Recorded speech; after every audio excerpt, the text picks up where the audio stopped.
အစီအစဉ်အရဒေသခံတဦးမှကျေးဇူးတင်စကားပြောကြားပေးပါရန်လေးစားစွာဖြင့်ပန်ကြားအပ်ပါရရှင်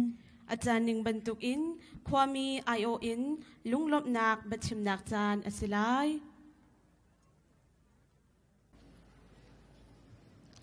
လေးစားပါသော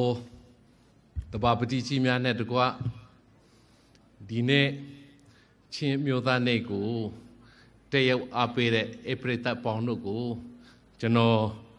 နေခံချင်းအမျိုးသားမြတ်ကူစာကျေးဇူးတင်စကားပြုတ်ခွင့်ရတဲ့အတွက်နှုတ်ဆက်ခွင့်ရတဲ့အတွက်အထူးပဲကျေးဇူးတင်ပါတယ်ကျွန်တော်ကတော့ချင်းမျိုးသားတပ်ဦးရဲ့ဒုတိယဥက္ကဋ္ဌနှစ်ဒေါက်တာလျန်ဟုံးစခေါင်ဖြစ်ပါတယ်ကျွန်တော်တို့ချင်းမျိုးသားတပ်ဦးကဒီချင်းပြည်ဒီချင်းလူထုထဲကပုတ်ဖွာတဲ့ဖြစ်တဲ့အတွက်တကယ့်နေခံအရှိဖြစ်ပါတယ်ထို့အတွက်ကြောင့်ခုလိုကျေးဇူးတင်စကားပြောကြတာကိုလည်းအထူးပဲကျေးဇူးတင်တဲ့ကြောင်းထပ်လောင်းပြောကြလိုပါတယ်ဒီနေ့ဟာကျွန်တော်တို့ချင်းလူမျိုးတို့ရဲ့အမျိုးသားနေ့ဖြစ်ပါတယ်ချင်းအမျိုးသားနေ့ဖြစ်ပါတယ်ထို့အတွက်ကြောင့်ကျွန်တော်တို့ချင်းမျိုးသားနေ့ကိုလာရောက်အားပေးတရုတ်ပေးတဲ့အပရိသတ်အပေါင်းတို့ကိုကျူးစုပါတယ်အထူးသဖြင့်ဒီနှစ်ကျင်းပတဲ့ချင်းမျိုးသားနဲ့ဒီနေရာမှာကျင်းပတဲ့ချင်းမျိုးသားနဲ့ဟာပူပြီးတော့မှဂုံကျက်တည်ရှိပါတယ်ပူပြီးတော့မှတန်ဖူးရှိပါတယ်ပူပြီးတော့မှလေးနဲ့ပါတယ်ဘာဖြစ်လို့လဲဆိုတော့ကျွန်တော်တို့ရဲ့နိုင်ငံတော်ရဲ့အတိုင်ပင်ခံပုဂ္ဂိုလ်ဒေါ်အောင်ဆန်းစုကြည်ကိုယ်တိုင်တရုတ်ပြီးတော့မှမြင့်ခွင့်ပြောကြားပေးတဲ့အတွက်အထူးကျေးဇူးတင်တဲ့အကြောင်းပြောကြားလိုပါတယ်နိုင်ငံတော်ရဲ့အတိုင်ပင်ခံပုဂ္ဂိုလ်ဒေါ်အောင်ဆန်းစုကြည်ဟာနိုင်ငံတော်ရဲ့အတိုင်ပင်ခံပုဂ္ဂိုလ်သာမကပါဘူးရှစ်လေးလုံးအရေးတော်ပုံကြီးကိုဦးဆောင်လမ်းညွှန်ခဲ့တဲ့ဒီမိုကရေစီမိခင်ကြီးဖြစ်ပါတယ်လူထုခေါင်းဆောင်ကြီးလည်းဖြစ်ပါတယ်ထို့အတွက်ကြောင့်နိဟနီယာကန်ပိစုနီဟီကာအရကန်တယ်ပီမီလုံလဘနက်စာကန်ပေဘန်နောက်စေကျွန်တော်သူစလောက်ဒါတင်မကဘူးကျွန်တော်တို့ဒီမိုကရေစီဒီတိုင်းပြည်မှာရောင်ချီတန်းလာတာနဲ့မြတ်ကျွန်တော်တို့ချင်းလူမျိုးတွေကလည်းရခင်ကမမြုံမှန်းခဲ့ဘူးတဲ့ယာထူးကြီးနိုင်ငံတော်ဒုတိယသမ္မတယာထူးကိုလည်းကျွန်တော်တို့ချင်းလူမျိုးတွေကရရှိတဲ့အတွက်ဒါဟာဒီမိုကရေစီတင်ပွင့်ဖြစ်ပါတယ်ဒီနေ့ဒုတိယသမ္မတပူဝန်ချီယိုမလာနိုင်တော့လေပြီးဆွေးလွှမ်းလာတယ်လို့ကျွန်တော်တို့ကြားပါတယ်အနုနရာခဝိကန်လုံးกันมีพื้นซาปังปาร์บันโตกนี่สิกันปังปาร์ปาร์บอยนี่สิในสงว่ากันเดลบดาดิมกาบูจนเราดีป่วยจีกูสีกาไตเมสัวจิมปาเปเดชิมปีในวันจีชอบผู้เรียนเลยเนี่ยชิมปีในวันจีอาลงกูเลยเจจูเต็มบาร์ทุนีละกองเบชิมปีในลุดโตอกระทะผู้สาวบอยเนี่ยชิมปีลุดโตกูจะเลยอาลงกูเลยทูเบเจจูเต็มสิบาร์ทูเตพิအဲ့ဒီထူးသဖြင့်ကအရေးကြီးတယ်အဲ့ဒီတွေ့ကြောင်းနိုင်ငံတော်တိုင်ပင်ခံပုဂ္ဂိုလ်နဲ့တကွမေပြန့်ကနေလာတဲ့အပရိသတ်အားလုံးကို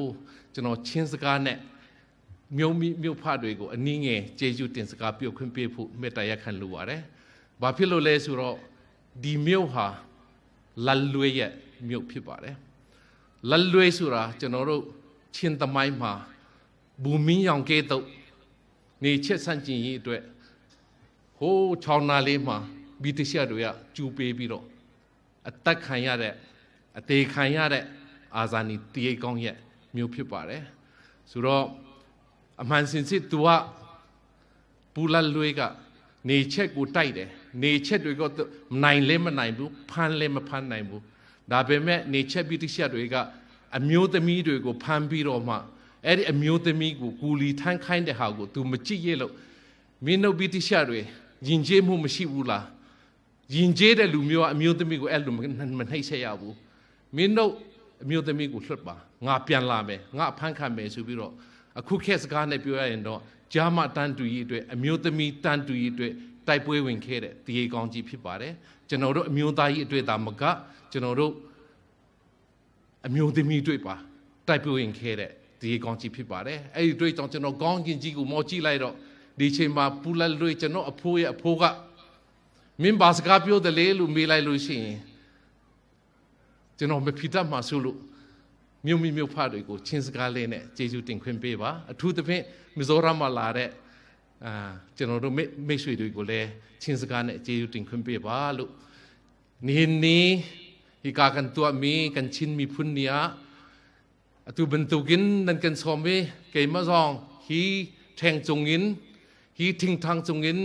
CNFIO อินไปชิมนักจันทานันกระเปกสาวจงอากาศล้มตุกติมีข้าวเป็นชิมกระดุจุลองสลาวขุดทางเลยมิโซรามินรามีกันอูกันนาวซองนันรัฐวิจากันเดล้มตุกนันวกีรติกซองอะมิโซรามชีฟมินิสตราปูโซรามทางอาซองกันเดล้มตุกติขันกันชิมเปียกุงันดำนักลุนุนนักสาวปีประเทศนี้อินปีนหาแสจุษาลุงลมนักกินสะดูฟงนี้กับวันตะโทไลประคัดจูกับปูเลยตักรำบุกบอยมังหินนี่ผัวมีเสียจู่ๆกเรียนจวนตีหอย CNF CNA เรากับจากาโทไลฟงนี้นักจูนี่เห็นกันควรเลียนกันปีองซันสุจิจ้าเกมินกับผัวมีเสียสะดูสิจ้าดีติกะวันกระสนจิวเตอุติสองคาไม่ปีกันนนนาใจโดยโอยริลังขวานูกังไอสวลงินลาโลกันกาเลเนียจุนเนวัลซองนันลุงสลางไอโมกันทันเนเชลมาลาจุนเนลุงโรเนลายขวากันแตลายโอกันทันเนเชลมาลาจุนเนลุงโรเนลายขวากันแตลายโอองซาเนสุจิลโมเอนีบังหงทลังกันชินเนรำละมองไทยดูโนเลไหลขวกันเรลัยโอกันชินเนรำละมองไทยดูโนเลไหลขวกันเรลัยโอ้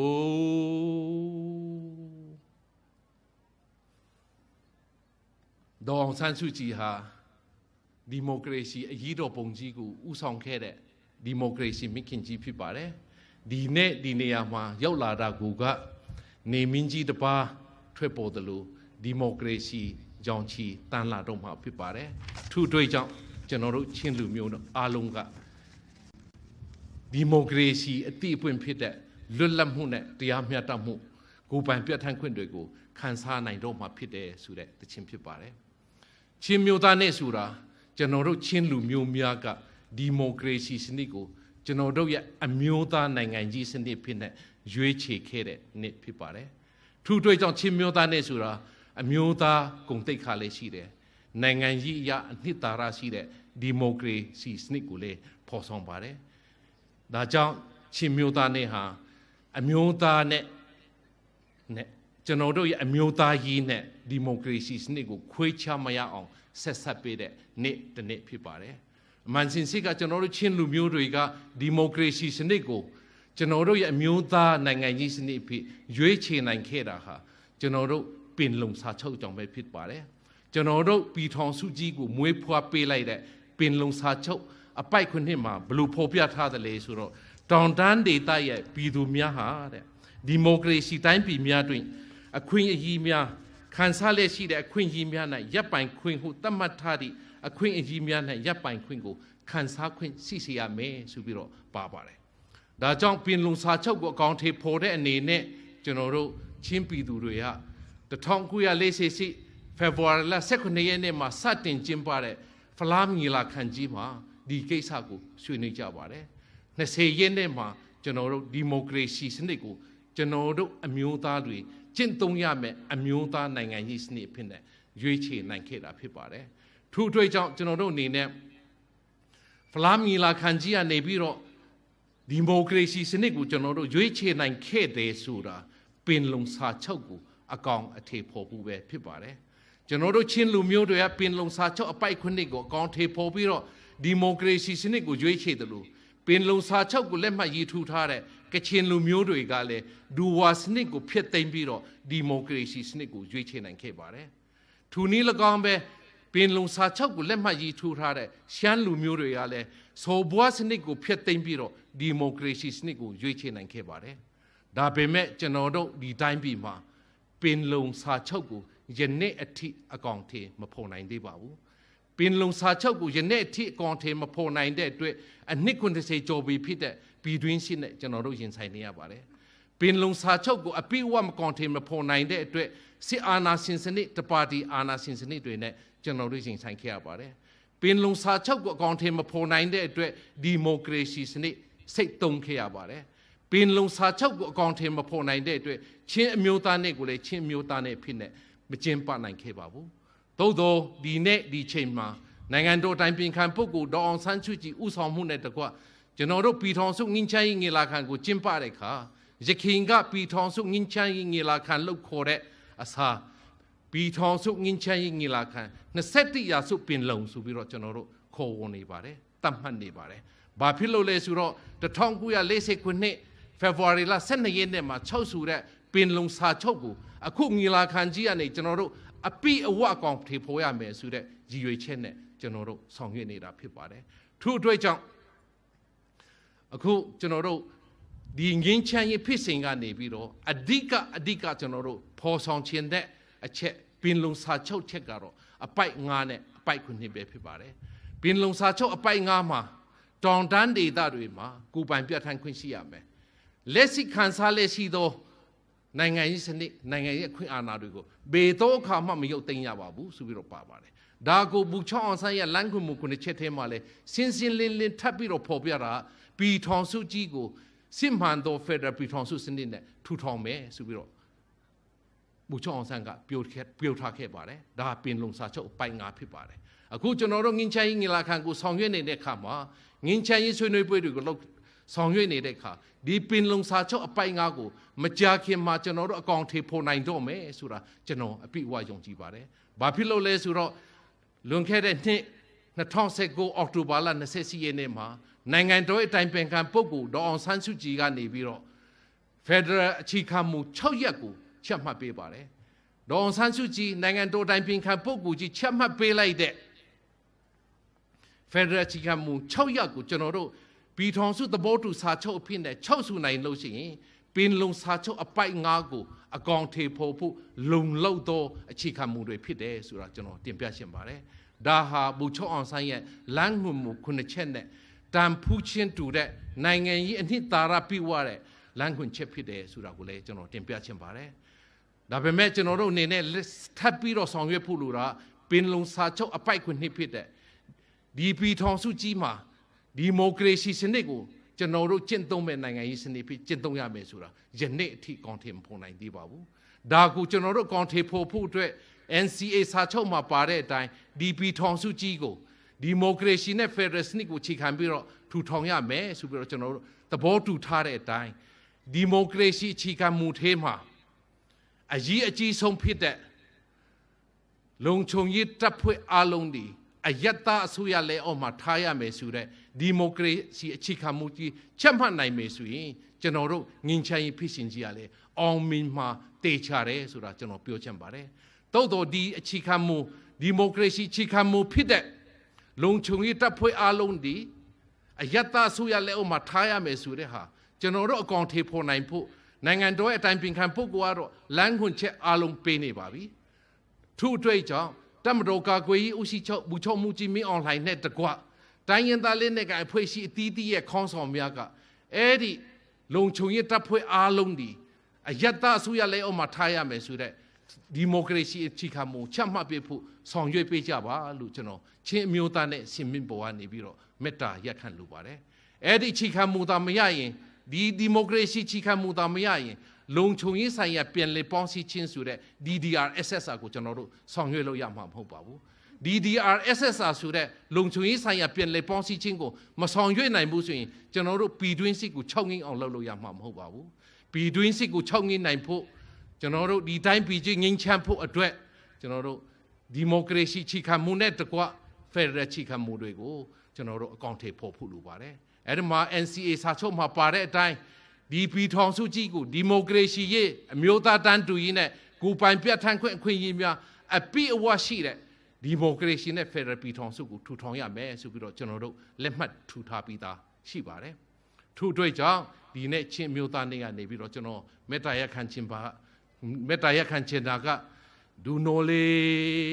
လိုက်ခွာကန်တယ်လိုက်ဆိုတလို့ကျွန်တော်တို့ဒူနာခင်ဒူทีมนักโนลกันไงไล่กันเดลเขาไล่ขวากันขังเขาไล่ดิโมคราซีขวินยีด้วยอภิวัตขันสายมาพิษ